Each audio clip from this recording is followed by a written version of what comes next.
Hi friends, welcome to rangoli. Friends, మీరందరూ ఎలా ఉన్నారు? నేనైతే చాలా బాగున్నాను.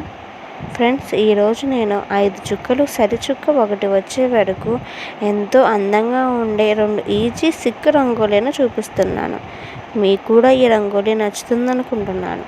మీకు గనక నా రంగోలీ వీడియోస్ నచ్చితే తప్పకుండా లైక్ చేయండి, షేర్ చేయండి, సబ్స్క్రైబ్ చేసుకోండి. Thanks for watching rangoli.